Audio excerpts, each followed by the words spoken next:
Perfecto. Entonces se está transcribiendo. Voy a cerrar aquí la transcripción para que no tenga que...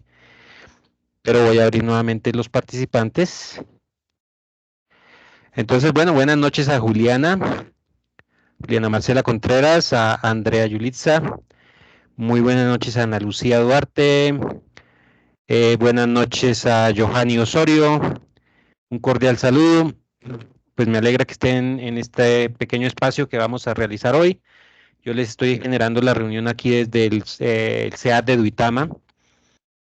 Pertenezco a la zona centro Boyacá, aquí a la ciudad de Duitama. Mi nombre es Iván Enrique Sanabria Pérez, ya me conocen, ya hemos venido interactuando en los foros, en nuestra materia, en geopolítica y desarrollo humano. Ya se hizo una actividad, ya pues definitivamente no les fue mal, les fue bien, me alegra que hayan ingresado a hacer esa primera actividad. Tenemos la entrega de esta tarea y de las subsiguientes tareas. Entonces, esta tarea que vamos a cambiar de aquí de pantalla y vamos a mirar cuál es la esquemática de esa tarea en nuestro foro de la tarea 2, conceptualización histórica de geopolítica. Entonces, por ejemplo, voy a abrir cualquier foro. Eso aquí lo que vamos a hacer es mirar los elementos generales. Ya hemos venido interactuando con ustedes, con cada uno de ustedes que han venido ya participando, y aquí dice que la actividad consiste de manera individual, seleccionar contenido de la unidad 1 para realizar una ficha de lectura crítica individual. Ese contenido de la ficha de lectura crítica que ya lo encontraron ahí en la guía y muchos ya lo han adaptado, ya han venido interactuando, y entonces dice que las evidencias de trabajo grupal son la participación en el grupo, mostrando sus fichas de lectura crítica como la han venido haciendo, como por ejemplo se muestra aquí en este foro. Por ejemplo, aquí hay ya, por ejemplo, un estudiante ya ha venido mostrando qué es lo que ha hecho en el transcurso del tiempo con su ficha de lectura. Y luego otra chica, Angeli, ha venido mostrando más desarrollos. Y luego, por ejemplo, en grupo y cada uno individualmente también ha aportado para hacer la otra parte, que es la parte grupal, colaborativa, que es el póster. Y por ejemplo, aquí en este grupo ya vi yo esta tarde me tuve la oportunidad de entrar a ver este grupo y han aportado mucho para el póster. Entonces, y han seguido aportando para la ficha. Entonces, esas son las dos cositas que hay que hacer para entregar. Entonces, en un documento Word en consolidado, escogen una ficha de lectura crítica, la que escojan, la que decidan que va a ir al documento consolidado, y presentan el póster. Pero las fichas de lectura crítica individuales yo las califico individualmente. Entonces, lo importante de lo colaborativo es el póster, y cuando yo entre a calificar la actividad, voy mirando si han montado las fichas de lectura crítica ahí en el entorno de evaluación de cada uno, y si han participado aquí en el foro. Eso es lo que yo evalúo, porque eso está ahí digamos, en la guía de actividades. Entonces, esas dos cositas. La ficha de lectura crítica individual, que la han venido ya socializando.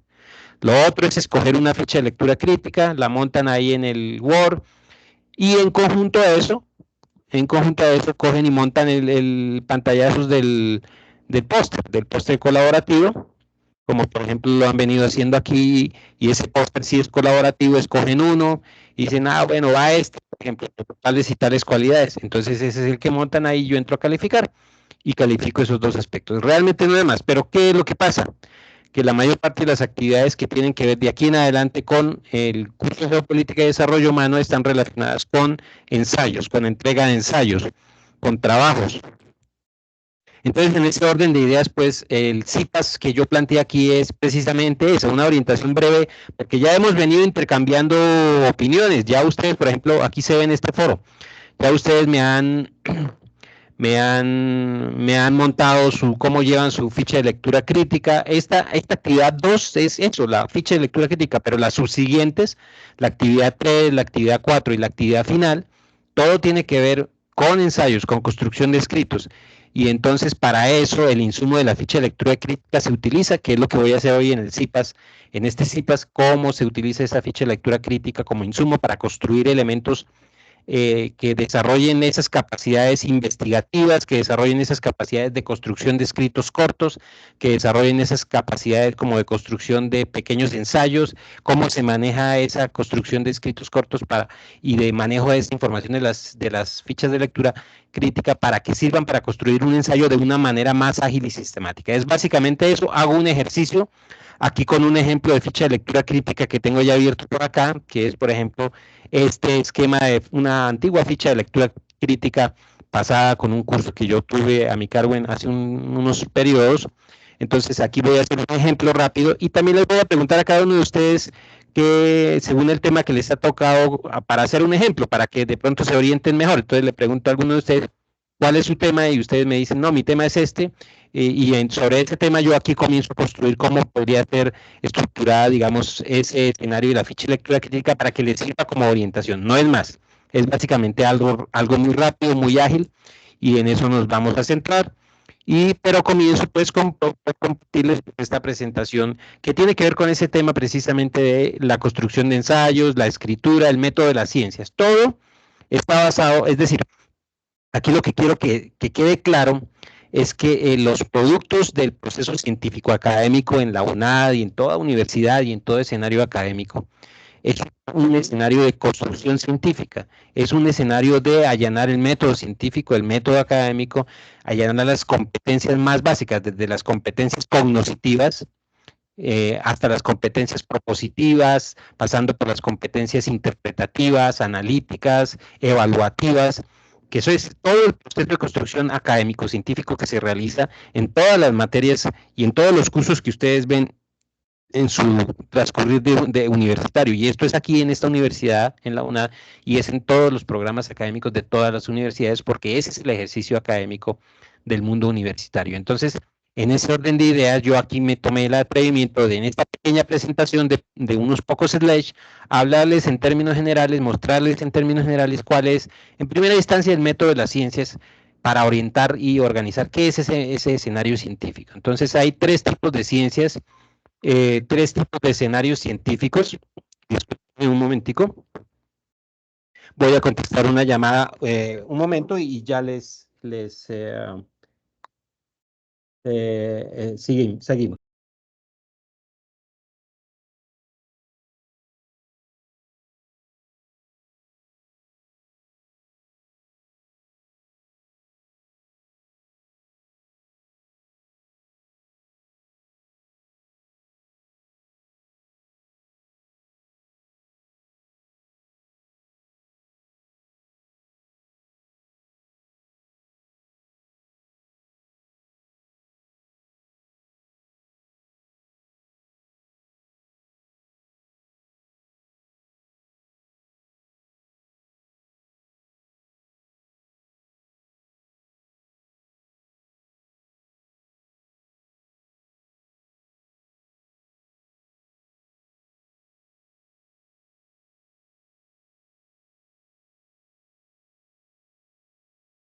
Discúlpeme, gracias por esa espera, me da pena con ustedes, era una llamada un poquito, compromiso que tenía de esperar una llamada, pero bueno, ya.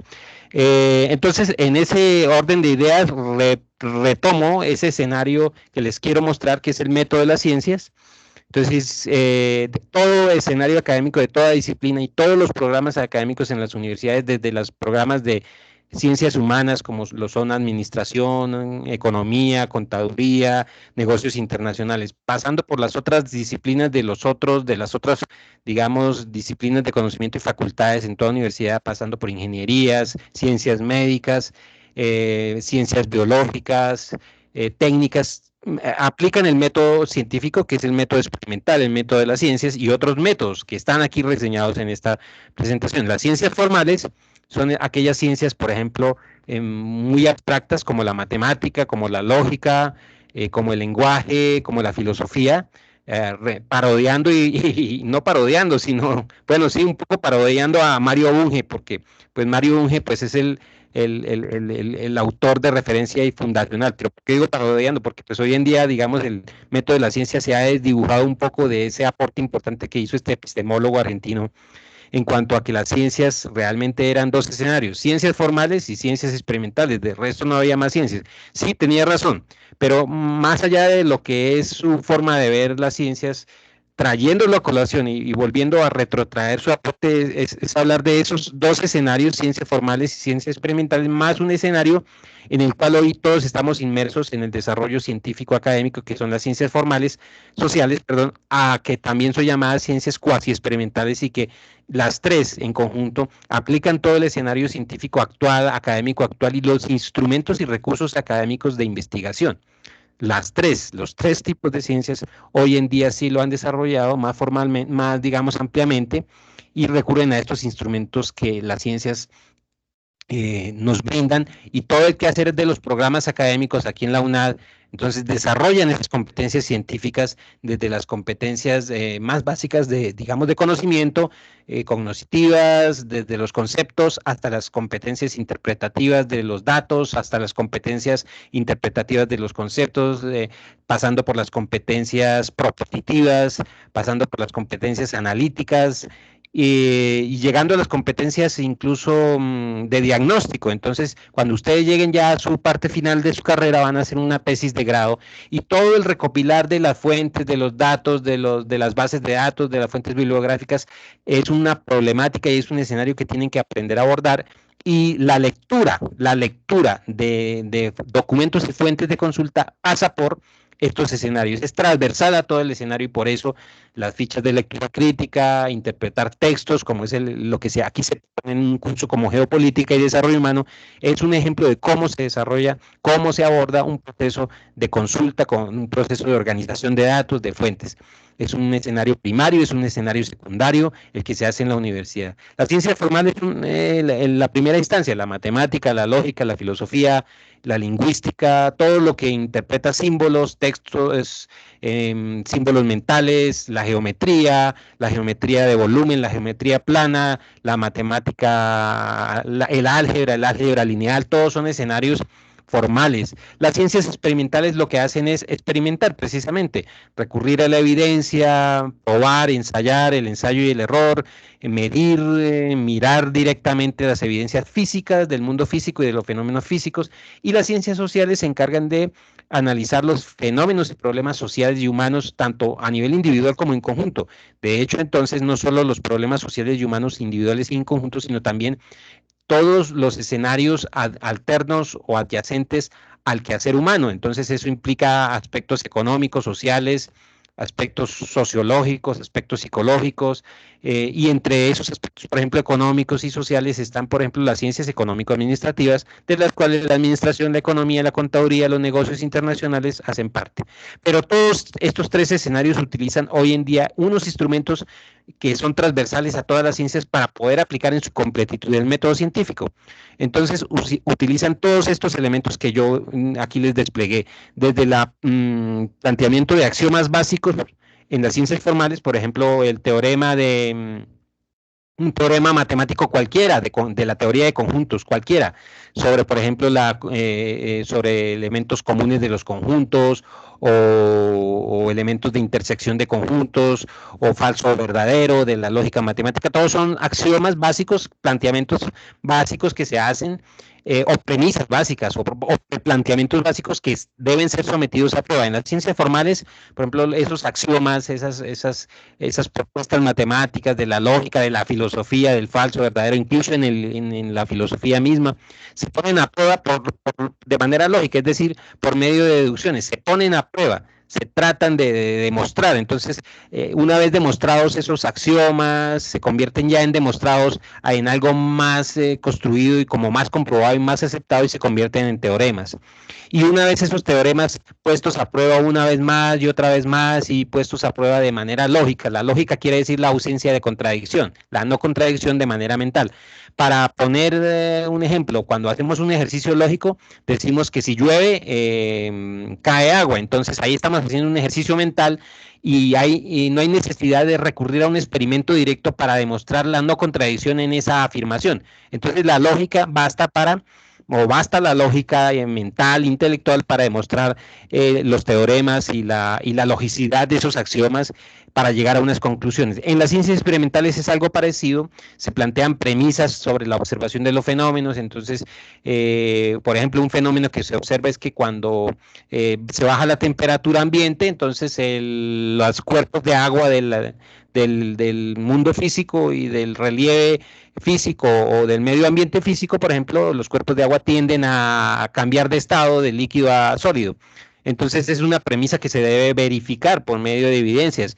Entonces ahí sí ya vienen los procesos, ya no solo lógicos, sino los procesos inductivos en donde hay que experimentar, hay que medir, hay que comprobar. Entonces vienen los laboratorios, y entonces las ciencias experimentales como la medicina, la climatología, ya son un poco más prácticas y salen del escenario mental y de los símbolos para hacer experimentación, y entonces ahí sí plantear hipótesis. La diferencia entre una hipótesis y un teorema es que la hipótesis pues es algo que es lógico también, pero que también es plausible y demostrable cuando uno se refiere a su logicidad allá en el escenario experimental físico. Y cuando estas hipótesis se comprueban, entonces se tienen hipótesis de validez científicas a través del ensayo y error, volver a experimentar, volver y comprobar.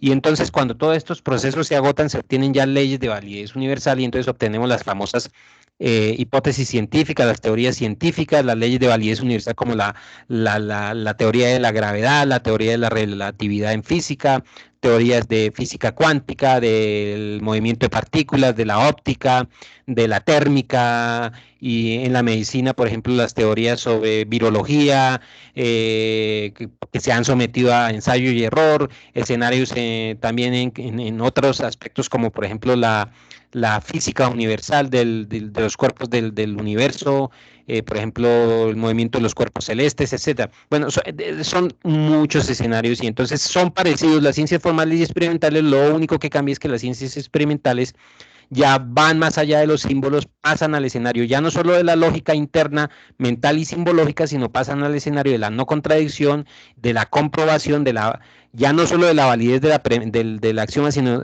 se pone a prueba, se verifica la premisa para obtener hipótesis de validez local, o de validez no solo local. En la física, por ejemplo, la fuerza de la gravedad es una ley que existe no solo local, sino universalmente. Entonces las leyes de validez universal, la teoría de la relatividad, etcétera. Y en las ciencias sociales también es parecido el proceso.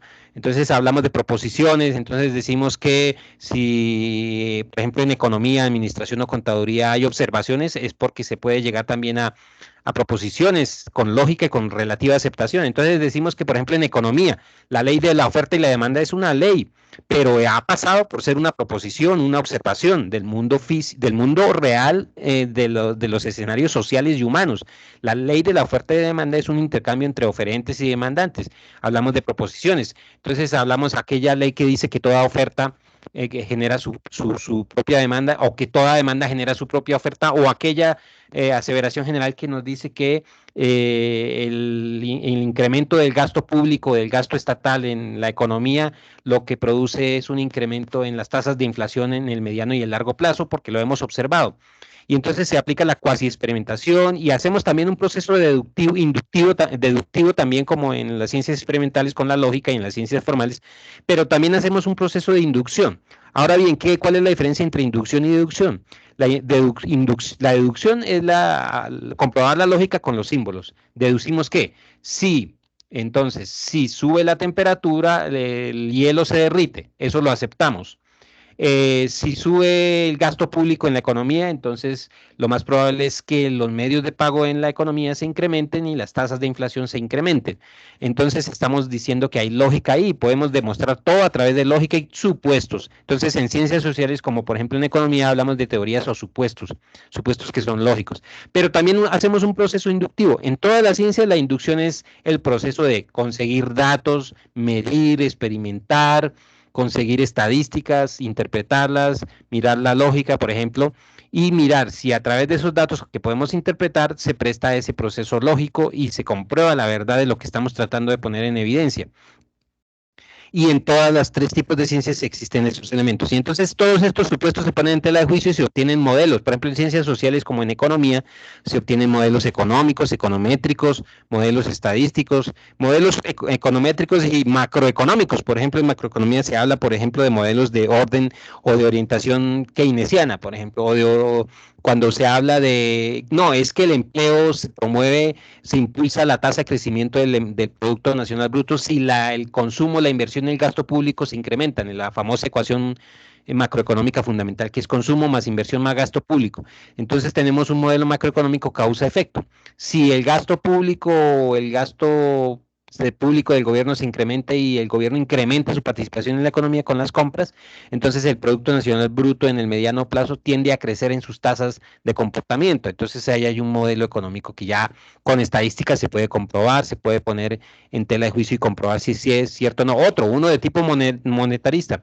Si se incrementan los medios de pago, como lo diría la escuela friedmaniana, la escuela monetarista, entonces se va a incrementar la tasa de inflación, por tanto no se debe incurrir en el mediano y en el largo plazo en incrementos de la variable medios de pago en la economía, las variables monetarias, porque esto genera efectos inflacionarios. Ahí hay otro modelo que se puede poner en tela de juicio y se puede comprobar o desaprobar con los instrumentos, por ejemplo, estadísticos. Entonces, en conclusión, en estos tres tipos de ciencias tenemos muchos instrumentos como los instrumentos estadísticos, matemáticos, para comprobar la logicidad de lo que estamos tratando de comprobar.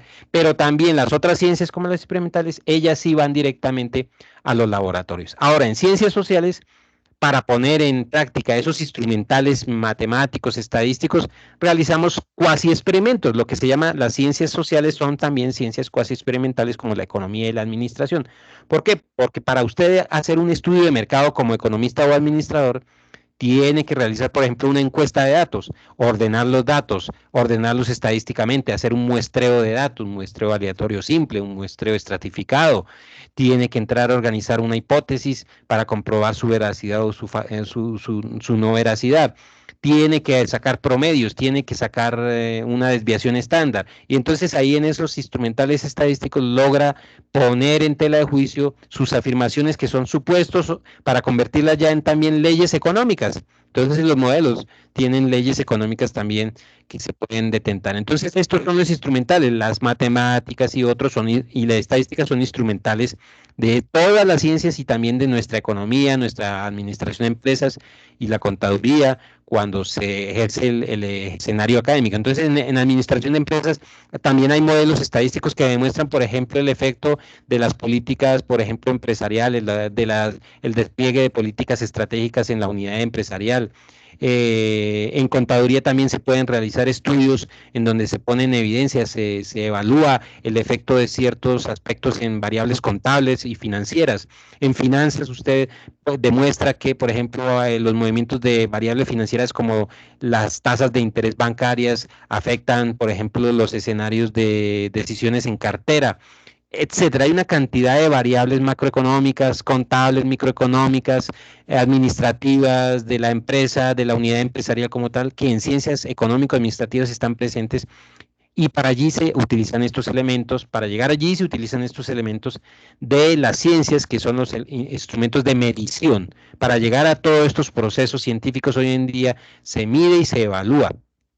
Por eso estas tres ramas de las ciencias que coinciden en muchos de sus elementos, porque en todas hay que evaluar y poner en tela de juicio si lo que dio, los datos no mienten, por eso se dice dato mata relato, porque los datos no mienten, tanto en ciencias sociales, ciencias experimentales y ciencias formales. Por ejemplo, en ciencias formales, en una disciplina tan científica como es la astronomía, entonces, para medir el efecto de la velocidad, por ejemplo, el efecto de la gravedad en el desplazamiento de las ondas de luz a través del universo, entonces hay formas de medir. Se puede establecer la distancia en años luz que hay en una galaxia porque se ha logrado medir. Se puede establecer el componente químico de las estrellas enanas blancas o enanas rojas que existen en la Vía Láctea porque se pueden medir los componentes del espectro visual que determinan cuál es el componente químico de sus componentes, de su estructura. Entonces, todo se puede medir.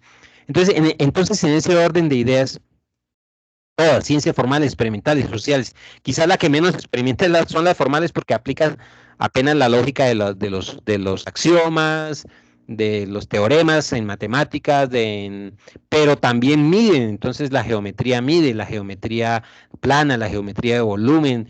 El número pi es producto de una medición, el número pi que es 3,1416 es producto de todo un proceso de medición lógica en el papel, etcétera, etcétera. Entonces, a eso me quería referir. Ahora bien, ¿por qué esto se relaciona con lo que estamos diciendo acá de los ensayos, etcétera, etcétera, de los escritos? Y los escritos, porque es que las ciencias también tienen productos. Y como las ciencias miden y evalúan y muestran una comprobación, un proceso final, parte de los productos y parte de ese proceso comprobativo de las ciencias debe estar, digamos, debe generar evidencia factible, plausible, o sea, evidencia directa. Y parte de esos productos que tienen las ciencias para demostrar que están comprobando o desaprobando algo son los escritos y los escritos científicos. Y los escritos científicos se utilizan mucho aquí en el quehacer académico. Para usted demostrar que su estudio de mercado, por ejemplo, como economista, un economista que decidió hacer un trabajo de grado sobre, por ejemplo, el comportamiento del sector lácteo en Boyacá o el comportamiento del sector productor de caña de azúcar en el Valle del Cauca o el comportamiento de la producción de, por ejemplo, de algodón en el departamento del Tolima, o cómo se ha comportado la exportación de carne en los departamentos, en las grandes haciendas productoras de ganado en la costa atlántica, en los departamentos de Córdoba o en el departamento del Cesar, o cómo está digamos, cuál es el comportamiento, o cómo se ha comportado, por ejemplo, la producción hidroeléctrica en Colombia en los últimos 20 años, o usted como administrador, usted puede hacer un estudio de mercado sobre cuál es el comportamiento del consumidor y el demandante de aplicaciones tecnológicas en Sudamérica o en Colombia, o cómo se ha comportado la demanda de vinos de cierto nivel de añejamiento en la zona productora de vinos del Valle del Cauca o de Talarga aquí en Boyacá, o cómo es que se está comportando la producción de miel en el sector o en la subregión tal. Entonces todo esto se mide y se mide, pero también tiene que haber una evidencia a través de un escrito, de un producto escrito para que quienes quieren mirar, lean lo que se consolidó y se consignó en esas investigaciones. Los escritos y los artículos son la forma de presentar las investigaciones, principalmente escritos científicos, pero también se hacen escritos académicos para hacer situaciones que son, digamos, los escenarios de preinvestigación, o sea, todas estas actividades que forman parte de escenarios que son la ambientación a la investigación o el proceso previo a la investigación. Entonces están los escritos cortos, los ensayos y los escritos académicos. Y a eso voy aquí con esta otra presentación, con este otro slide, en donde hablamos de los tipos de ensayos y escritos cortos o de otro tipo. ¿Ustedes qué hacen en un curso como Geopolítica y Desarrollo Humano? Pueden hacer escritos críticos de tipo literario, científico, argumentativo, biográfico, expositivo, descriptivo, filosófico. No todos los van a hacer. Entonces, cuando estamos hablando de nuestro primer tema en la tarea 2, acerca de un tema que tenían que escoger de un autor, aquí les dice entonces la guía y aquí dice la actividad, dice que la primera tarea es escoger uno de los temas que está planteado allá en la ficha en la guía de actividades. Entonces, por ejemplo, un estudiante decidió escoger, por ejemplo, mi nombre es Rocío, y Rocío dice, de acuerdo con me permito seleccionar el texto Capacidades y Libertad, una aproximación a la teoría de Amartya Sen, que está en un artículo que se sacó de la Revista Internacional de Sociología, porque Amartya Sen hizo todo un trabajo sobre el desarrollo humano, la libertad, el desarrollo social, humano, económico en los países emergentes, y él comenzó a consignar sus investigaciones en artículos, y el gran premio Nobel, Amartya Sen, bueno, no recuerdo si él recibió el premio Nobel a finales de los 90 o en qué fecha, ustedes me corregirán, estimados estudiantes, pero recordarán entonces que Amartya Sen hace grandes aportes, el economista hindú, él trabajó mucho con las Naciones Unidas y él comienza a construir todo esto de los indicadores sociales y humanos y el desarrollo humano.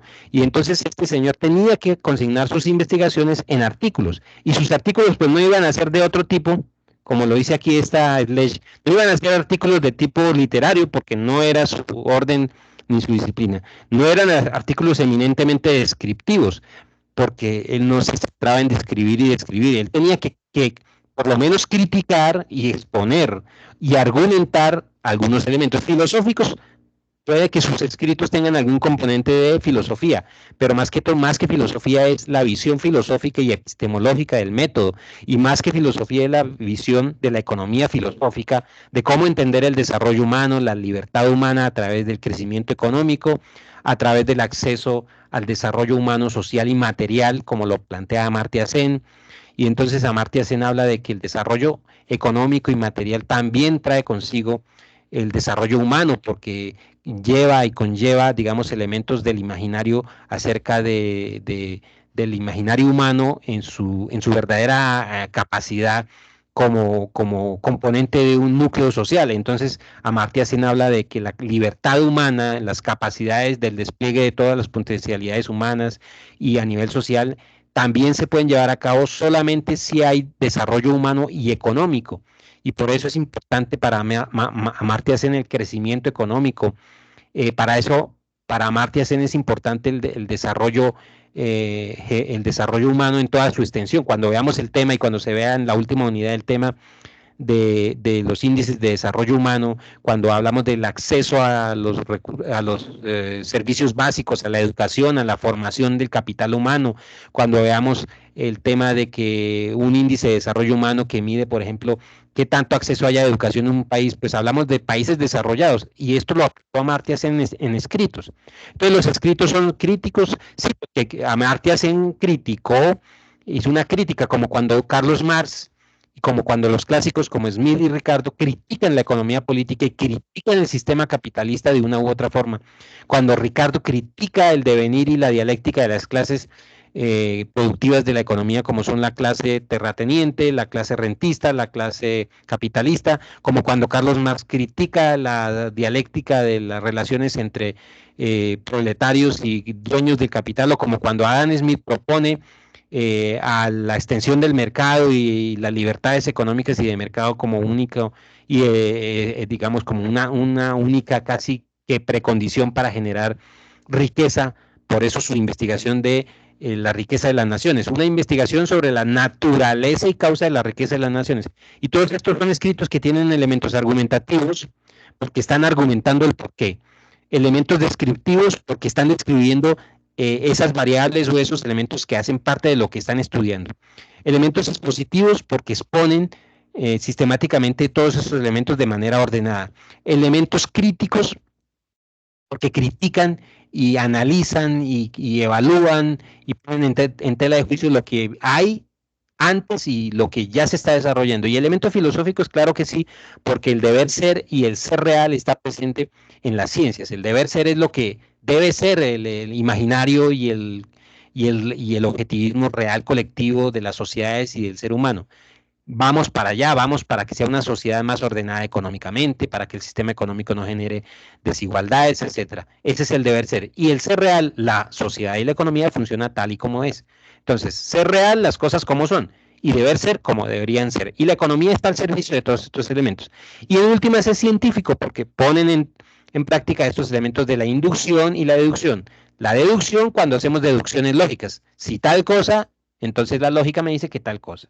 Y lo inductivo es acopiar datos, acopiar pruebas, acopiar fuentes de consulta, organizarlas, manejar la información y analizarla, interpretarla, etcétera, para lanzar conclusiones importantes. Entonces, todos estos escenarios los manejan los procesos académicos científicos en todas las disciplinas del conocimiento y de allí entonces se detentan los famosos escritos de que abordan este tipo de competencias críticas, literarias, científicas, argumentativas, biográficas, expectativas, filosóficas. Aquí en economía, pues las que más se utilizarán serán las de tipo, sobre todo en cursos como geopolítica, las de tipo expositivo, descriptivo, argumentativo. Usted expone, describe, luego argumenta lo que está exponiendo y posteriormente pasa a interpretar y ahí sí a criticar. Entonces, cuando hablamos de que los aportes de Amartya Sen fueron importantes, es porque él dijo, mire, el desarrollo humano y las capacidades humanas y la libertad humana están de manera estrechamente relacionada con el crecimiento económico y con el crecimiento y digamos, el desarrollo de todo el potencial del capital humano, sobre todo en estos países emergentes.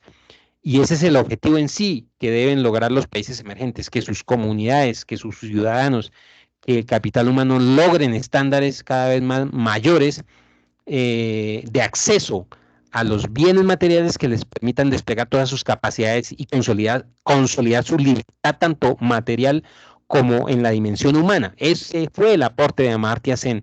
Por eso es importante aquí en Geopolítica y Desarrollo Humano y se habla mucho de este señor.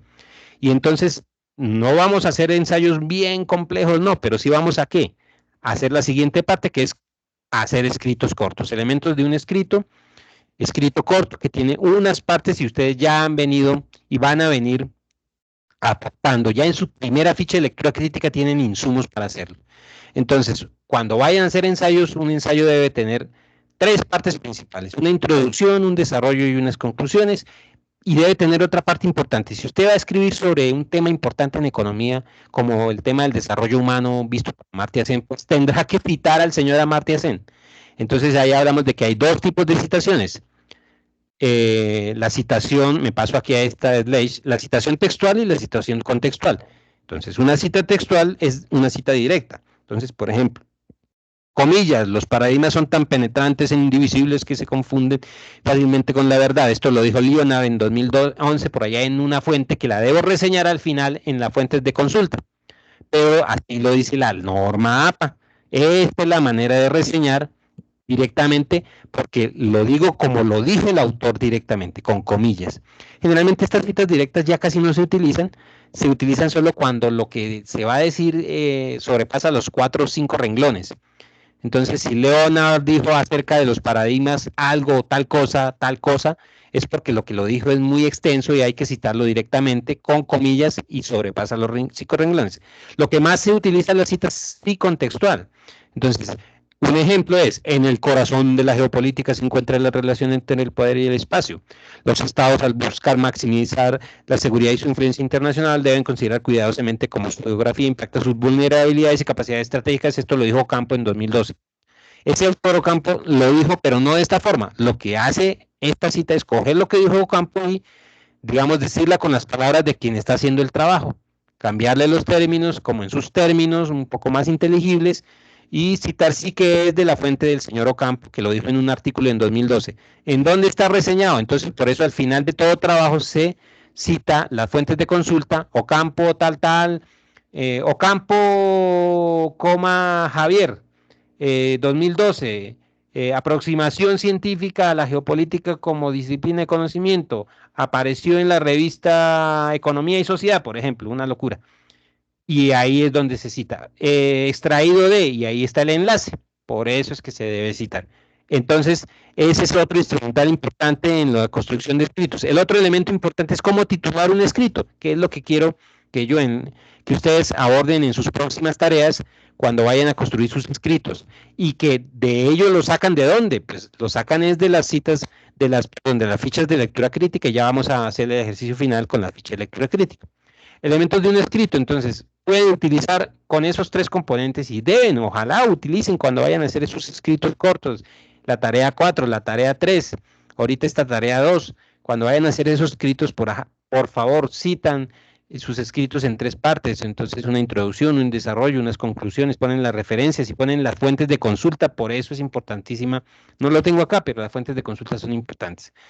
Generalmente hay dos formas de dividir los escritos. Una estructura literal que dice, bueno, se pone un título, y ya voy a hacer un ejemplo. Relaciones, por ejemplo, Relaciones internacionales en tiempos de globalización. Ese es el título de mi artículo o de mi ensayo que voy a presentar.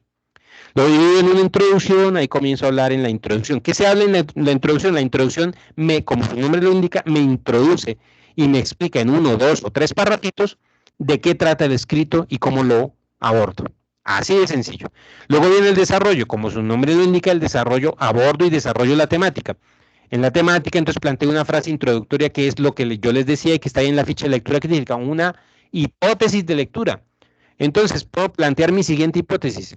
Las relaciones entre Estado-nación en Latinoamérica se han vuelto cada vez más conflictivas en la medida en que el proceso de globalización económica se ha profundizado. Esa es mi hipótesis de lectura, porque es mi frase pivote, es mi frase estrella, es como que mi frase de referencia. Y a partir de ahí comienzo a desarrollar. Esto es así porque esto y esto. ¿Cómo lo desarrollo? Argumentando y citando a otros autores que he leído o a mi fuente de consulta. Para eso es que se utiliza la fuente de consulta para argumentar lo que estoy diciendo. ¿Para qué se argumenta? Para aprobar o desaprobar, para demostrar que lo que estoy diciendo otros lo han dicho y ya se ha evidenciado en otros estudios o ya se ha puesto al menos en divulgación en la comunidad académica. Ese es el desarrollo. Esto lo puedo dividir en partes. Ese desarrollo lo puedo dividir en una primera subparte, en una segunda subparte y en una tercera subparte, por ejemplo. Y las conclusiones, por tanto, las conclusiones me llevan a eso, a concluir o a finalizar que las relaciones entre Estado-Nación a nivel de la geopolítica son caóticas en la medida en que los procesos de globalización de las fuerzas productivas se han profundizado en el marco del comercio internacional, por ejemplo, una locura. Pero no necesariamente tengo que intitular los componentes del escrito de forma literal, por eso pongo aquí estructura alusiva o adjetiva. Entonces tengo el título, Relaciones Internacionales en tiempos de globalización. No necesariamente tengo que poner introducción, no. Puedo poner un título adjetivo intitular. Entonces, en lugar de decir introducción, digo aspectos generales. 1. 2. En lugar de decir desarrollo, digo elementos determinantes en la relación entre Estado-Nación, porque es un título alusivo, adjetivo, que no va a decir literalmente desarrollo, sino va a decir tácitamente que está tratando este tema ya ampliamente. Y las conclusiones generalmente se llega a decir conclusión o a manera de conclusión, etcétera. Listo. Y entonces, en términos generales, esos son los componentes. Ahora sí viene el tema de la ficha de lectura crítica. Esta era la esquemática que se utilizaba acá. Entonces, ¿qué es una ficha de lectura crítica? Aquí utilizo esta esquemática que era la anterior que yo utilizaba en los cursos. Como para resumir, básicamente una ficha de lectura crítica tiene dos elementos. Primero una lista de términos de la lectura que se está consultando, que son términos desconocidos, y segundo, una lista de términos técnicos. Entonces, la terminología de términos desconocidos son términos generales, y la terminología de términos técnicos, en el caso de geopolítica, serán términos de geopolítica que no conozco en la lectura que estoy abordando. Primero paso a listarlos, luego los defino para saber qué quieren decir, y ahí sí tengo los términos como un collage de términos, y sobre eso comenzar a trabajar. Entonces, con esos términos es que puedo hacer y comenzar a trabajar mis ideas. Entonces viene definir los términos, luego viene la pregunta central del texto. Ahí en su ficha de lectura crítica de la esquemática que les dejé en esta tarea, tienen no de pronto pregunta central, sino más bien idea central. También se llama pregunta problemática. Entonces, con esos términos, ahí se puede plantear una pregunta sobre el fenómeno que estoy tratando de esclarecer. Es abordaje, es un primer abordaje investigativo. Y entonces sí viene a plantear la hipótesis. Por eso les decía, ¿qué es una hipótesis? Es una idea central. O una hipótesis es una afirmación categórica. Por eso lo puse aquí en la primera presentación. Que una hipótesis es algo así como un axioma, una premisa, una proposición que tiene lógica y que es generalmente aceptada, pero que tenemos que someterla a juicio, sobre todo en ciencias sociales. Bueno, listo, aquí la llamamos hipótesis de lectura, listo, o supuesto de lectura, o llamémoslo proposición de lectura si ustedes quieren, pero es como una afirmación categórica de lo que estoy leyendo, de la fuente bibliográfica que leí, que me generó esa pregunta, y que después de la pregunta y sí pasé a plantear esa afirmación. Entonces, el orden de sucesos es así. Primero, definición de términos. Segundo, pregunta central del texto o pregunta polémica o también idea central del texto. Tercero, planteamiento de mi afirmación hipotética o de mi axioma hipotético o de mi axioma central o de mi proposición central o de mi frase central categórica. Y luego sí comienzo a desarrollar sobre esa frase, a desarrollar el escrito. Y entonces ya viene introducción, desarrollo y conclusiones. Muy sencillo. Se puede así para escritos de 2 páginas, 3, 4, 5 páginas, como de extensiones más amplias y en trabajos científicos. Ya lo que quiero divulgarles aquí es que ese planteamiento de la hipótesis es un escenario claramente científico y del método científico, que es un escenario académico, y es la que nos sirve para plantear ya trabajos de grado, por ejemplo, para plantear proyectos de investigación, para definirlos como propuestas de investigación. Entonces, se habla de planteamientos de hipótesis, se habla del árbol de problemas, de identificar efectos y problemas y causas de los problemas y fenoménicas epistemológicas para hacer procesos investigativos. Se habla del árbol conjunto de problemas con suficientes causas y suficientes efectos y problemas centrales. Se habla de todos estos elementos ya en escenarios más investigativos o más profundos en el escenario académico, en la metodología de, por ejemplo, cuando vayan a hacer sus trabajos de grado. Y entonces voy a pasar a hacer entonces el ejercicio práctico y haciendo una breve pausa aquí, no sé si para no cansarlos, bueno, son las 8:45, en estos 15 minutos restantes voy a hacer el ejercicio práctico. No sé si Andrea, Ana Lucía, Johanny o Juliana tengan alguna duda o puedan retrotraer a sus ejercicios que están realizando, si es contextual. Dígame, Andrea, tiene la palabra. Hola, Tito. Buenas noches. Sí, Bueno, buenas tengo noches. una duda respecto Sí, al tema correcto. del proceso colaborativo. Lo que pasa Perfecto. es que yo soy una de las participantes del foro que usted ha Bueno, mostrado hace un perfecto. momento. Tranquila, que no, mi objetivo no es ahorita poner a mostrarme quién hizo o no. No, sino es un ejemplo de cómo están ustedes acopiando ya lo que vienen haciendo, ¿sí? Entonces, pero Sino que dígame, es ¿cuál es la que, pregunta? bueno, ahí mis compañeras han participado y todo, Sí, pero yo desde ya hace días yo compartí un enlace de WhatsApp para sí, que ellas se correcto. unieran. No se Claro, han claro. unido, yo les envié un correo interno del curso, tampoco me han respondido. Yo hice como tal el póster ahí agregando pues un aporte que hizo Gabriela, que ya había participado, pero Sí. pues como tal, digamos, lo hice pues por cuenta propia, pero como tal ellas no se han comunicado conmigo, no me han respondido los mensajes. En tal Tú caso, eres, tú eres Andrea, ¿no? sí señor. Entonces, mira, sí, yo entiendo lo que pasa cuando el trabajo es colaborativo. Ustedes hagan su participación en el foro. Si no se logran unir, no hay problema.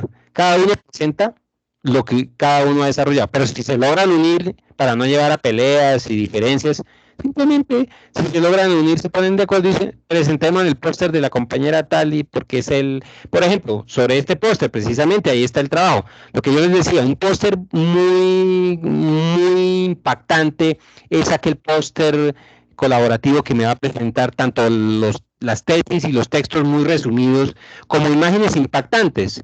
Pueden ser imágenes alusivas, no tan alusivas. Entonces escojan el que ustedes consideren, por ejemplo ¿sí? Este está de pronto no recargarlo tanto de texto, entonces traten de mirar que no sea tan recargado de texto, que sea más alusivo, que tenga imágenes más impactantes, no muy generales, bueno, no sé. Ah, listo, bueno, sí señor, Entonces, muchas perdón. gracias. Entonces, si no llegan a un acuerdo, discúlpeme, tomo un líquido. Si no llegan a un acuerdo, no hay problema. No intentan. Si llegan a un acuerdo, mucho mejor. Eso sube la nota. Si no llegan a un acuerdo, pues no va a bajar la nota, porque cada uno es responsable de sus propias acciones. Pero todo lo que yo pueda rescatar de lo que ustedes hacen individual o colaborativamente es lo que yo me llevo a la nota. ¿Listo? Entonces, lo Listo, importante sí, es que yo vea que gracias. ustedes han aportado, han dicho esto. Entonces, con respecto a lo que venimos diciendo, la ficha de lectura, entonces ya tienen su póster y su ficha de lectura. Son los mismos criterios. Entonces, aquí ya, por ejemplo, dice, eh, hay unos términos, habilitaciones, displacer cuantía, bucólicos, quijotescos. Quijotescos es un término literario, no es de economía, pero es literario, pero sí nos puede contextualizar muchas cosas aquí en economía. Cuando hay un proyecto quijotesco, ¿no? Como el deber ser de la economía es algo quijotesco, idealista. Entonces, Amartya Sen fue idealista, era un poco quijotesco, ¿no? Entonces, lo mismo Smith, lo mismo Marx. Entonces, estamos hablando de eso. Entonces, por eso esos términos aquí tienen mucho contexto, por eso habla de palabras clave, tipo de texto, expositivo, informativo, argumentativo. Por ejemplo, este texto es un texto expositivo porque expone ideas, conceptos, muy bien, pero también puede ser argumentativo porque argumenta el por qué hay relación entre los conceptos y también puede ser crítico, entonces puede ser de todas las tipologías, lo que les decía yo. Amartya Sen hacía todo, exponer, analizar, criticar. Así lo hizo Marx, así lo hizo Smith, así lo hicieron Ricardo, John Stuart Mill, así lo hicieron todos estos exponentes de la economía, Keynes, Marshall, etcétera, etcétera. Entonces, ahí ya hacen la hipótesis personal, miren, entonces una hipótesis, una afirmación aquí categórica, miren, categórica, y a partir de ahí, ¡boom!, a desarrollar todo el tema, a partir de esa afirmación categórica. Entonces voy a hacerles un ejemplo rápidamente y voy a preguntarles, ustedes me van a decir informalmente, no es que les esté aquí evaluando, sino informalmente, para que me ayuden a hacer aquí un ejemplo de cómo ustedes, para que de pronto usted eso les pueda servir. Entonces, un ejemplo de una ficha de lectura crítica que en periodos pasados hizo alguien sobre un tema. Un tema, por ejemplo, de la economía, ecología. Ustedes saben que el desarrollo sostenible pasa por temas ecológicos. Amartya Sen habla del desarrollo ecológico. Amartya Sen habla, a partir de Amartya Sen están los reportes sobre los objetivos de desarrollo del milenio, dentro de los cuales el desarrollo ecológico y la conservación del medio ambiente es importantísimo. Amartya Sen habla de inequidad, holismo, sustentabilidad, dualismo. Entonces, para aquí, por ejemplo, este término. Nombre del texto, sustentabilización ecológica como condición de vida. Acuérdense que este tema lo trata también Amartya Sen, por ejemplo, ¿no? Porque hay mucho. Y este fue un tema que me presentó en un periodo pasado en el curso de geopolítica, pero del otro programa, que es el programa, el curso de geopolítica 10-20-40, en administración de empresas, un estudiante. Y entonces él escogió también, es un ejercicio parecido, el otro curso es parecido, aclarar que hay dos cursos, el geopolítica de administración y el geopolítica de economía. En los otros programas, en maestrías hay geopolítica, pero es transversal a otras disciplinas, por ejemplo, geopolítica y finanzas, geopolítica por ejemplo, sistemas de globalización comercial. Es parecido, pero tiene elementos muy transversales. Aquí en este curso de geopolítica de administración me presentaron esta ficha de lectura y que es muy parecida a la que ustedes están haciendo en economía, entonces no hay problema. Entonces, por ejemplo, inventarios de ese término que esa persona encontró en esa lectura: inequidad holística, sustentabilidad, dualismo. Términos técnicos de la economía ecológica: ecología, vida, conservación, degradación ambiental, economía y sociedad. Todos son términos desconocidos, pero unos tratan más directamente la problemática que otros. Los definió: ecología, vida, conservación. Y con esos términos, ¿qué hizo? Planteó una pregunta polémica o central: ¿por qué el desarrollo económico arrastra una crisis ecológica tan aguda, ambiental? Mire, porque él se dio cuenta en esa lectura que en esos términos, ecología, vida, conservación, degradación, había como una constante. La constante que el lector se dio cuenta era que el desarrollo económico, el crecimiento económico de la industria, de los sectores extractivos, de la minería, del petróleo, de la industria productora de automóviles, trae consigo también degradación ambiental. Y eso lo planteó, muy bien planteado. Y él mismo se contestó: hipótesis de lectura. Con esta hipótesis, la sustentabilidad ecológica ha pasado a formar parte de la teoría del desarrollo sostenible y la explotación, pero conlleva una crisis ecológica de alto grado. Esa es su primera hipótesis. Aquí no lo separó muy bien, lo podría haber separado así, que esta es su hipótesis. Y a partir de ahí comienza a desarrollar. Entonces, pero aquí le falta algo a este estudiante. ¿Qué le faltó? Ustedes miran, sí, profe, le faltó haber hecho citas. ¿Qué?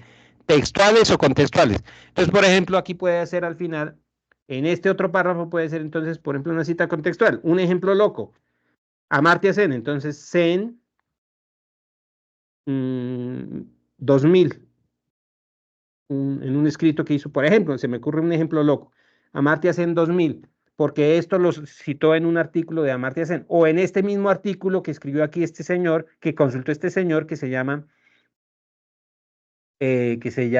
Sustentabilización ecológica como condición de vida. Vamos a ver, o el mismo autor, Díaz Muñoz. Entonces había podido escribir aquí que sacó algo de Díaz Muñoz. ¿Cómo se cita? De una forma parafraseada: Muñoz 2000, o Muñoz, como se llame. No se cita el nombre, ¿no? Muñoz, aquí lo sacó de una fuente de Muñoz que él publicó en 2015. Entonces, Muñoz 2015, ¿sí? Muñoz 2015. Entonces ya tiene una cita contextual que comienza a ayudarle y a colaborarle en la ¿qué? A colaborarle en la argumentación y en el fortalecimiento argumentativo del escrito. Y aquí más citas de este y otros señores, los que pueden encontrar, para demostrar que lo que él está proponiendo en su frase central, en su frase propositiva, se puede demostrar con lógica, al menos porque ya otros lo han dicho, lo han dialogado en organismos internacionales, en revistas de investigación, en universidades, porque este señor, por ejemplo, este estudiante, o este doctorando, o Díaz Muñoz 2015, escribió un artículo que está ahí en esa fuente de consulta y que él plantea esa problemática. Entonces vamos a poner un ejemplo rápido. Entonces le voy a preguntar, para no quedarme mucho en el tema, voy a preguntarle, por ejemplo, a alguna de ustedes: díganme uno de sus temas de investigación y yo les ayudo a plantear a ver cómo podrían desarrollar. Por ejemplo, Andrea o Ana Lucía o Johanny o Juliana, qué temas tienen o qué temas tienen o qué lecturas han escogido o qué han mirado ahí en las fuentes de consulta de la unidad. Algo así que se les ocurra, y si ya han hecho su ficha de lectura crítica, que se les ocurra como para ir planteándolo aquí, yo lo voy escribiendo rápidamente. Las Buenas escucho. noches. Buenas noches.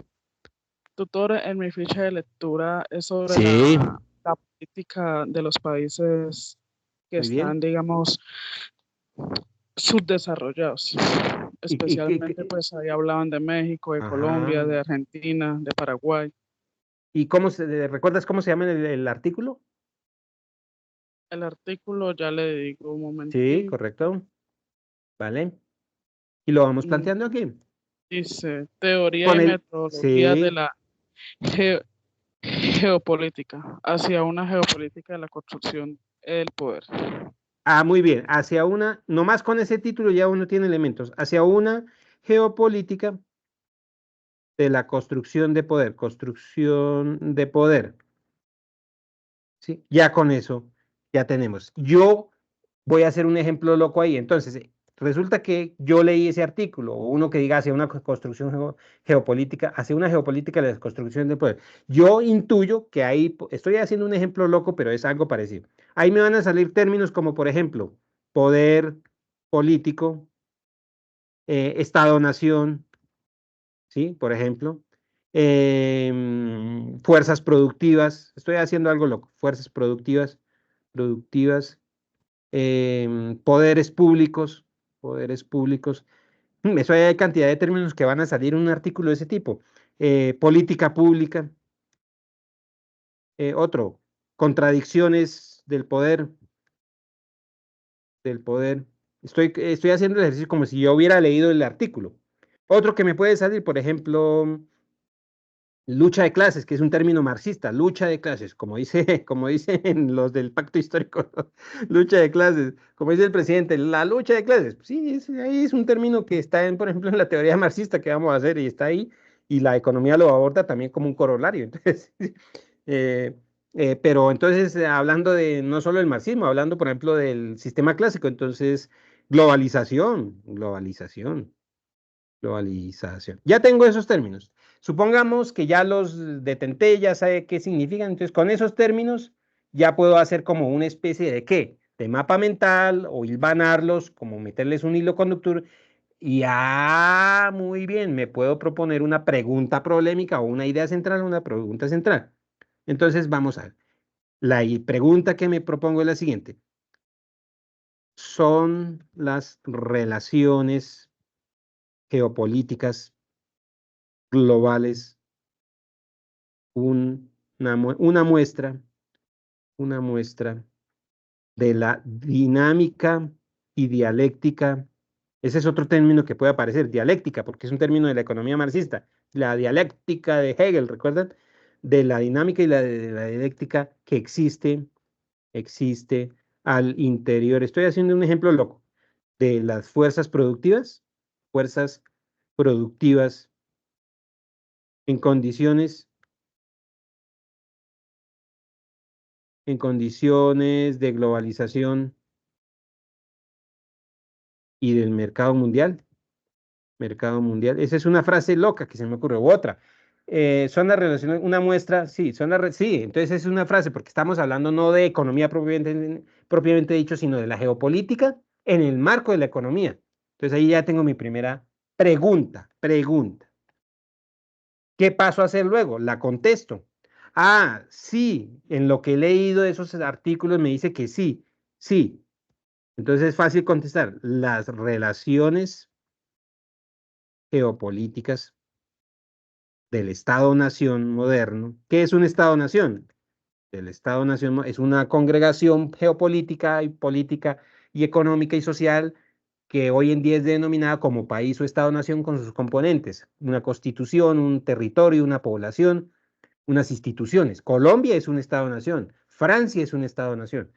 Entonces, sí, las relaciones geopolíticas del Estado-nación son actuales, perdón, del Estado-nación actuales, son la evidencia de unas relaciones contradictoriamente o contradictorias y de intereses en o al interior de las fuerzas productivas económicas en el marco de la actual globalización, porque la actual globalización es un marco que está pasando. Y entonces ahí tengo ¿qué? Mi hipótesis de lectura. Esto es una hipótesis de lectura porque la tengo bien definida, yo ya sé que esto es lo que estoy queriendo que paso a comprobar o a desarrollar o a argumentar. ¿Cómo paso a argumentar? Con un escrito corto que está compuesto por introducción, así no se llama introducción, desarrollo, así no se llama desarrollo, y unas conclusiones. ¿Y cuál es el otro instrumento? Esa argumentación, esa introducción, ese desarrollo argumentativo van a estar acompañados de citas ¿qué?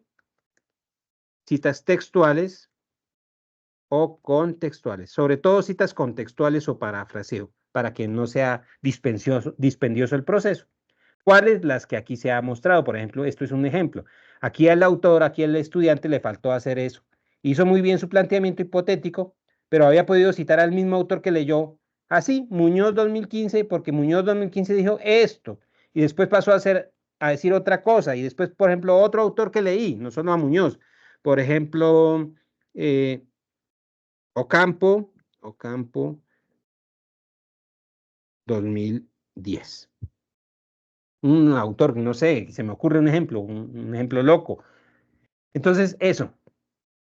O otro, Amartya Sen. Entonces, Sen 1998, en un escrito que apareció en tal fuente que tengo que dejar en dónde para argumentar de una manera más fuerte. Entonces, tengo que acompañar de unas ¿qué? Fuentes de consulta o bibliografía. Entonces, ahí vienen tipo norma APA, las fuentes reseñadas de forma norma APA. Entonces, en términos generales, eso es como el ejercicio muy sencillo.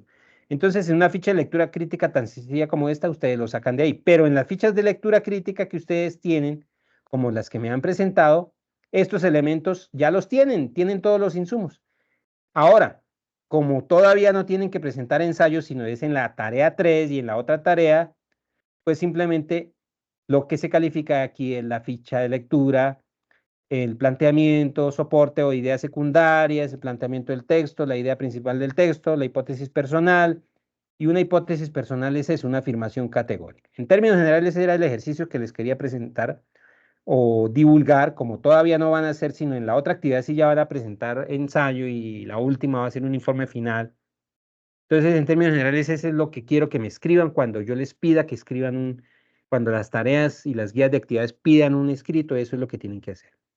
Les quiero pedir el favor a quienes estuvieron aquí en esta pequeña sesión de 1 hora, a Andrea, Ana Lucía, a Johanny y a Juliana, que a través del correo interno del curso me recuerden, profe, yo participé en el CIPAS, estuve ahí, ahí queda la grabación, ahí queda incluso ya aquí en Teams queda la lista de asistencia. Entonces, ¿para qué? Para que en la calificación de en esta segunda tarea o primera tarea intermedia, yo les asigne 5 puntos como mínimo, 5 puntos adicionales a la tarea. Eso les va a servir mucho. Por ejemplo, si Andrea no logró ¿cuánto es que vale la actividad, Andrea? O Ana Lucía, ¿quién me recuerda? O Giovanni o Juliana. ¿Cuánto puntaje es que vale? Vamos a mirar.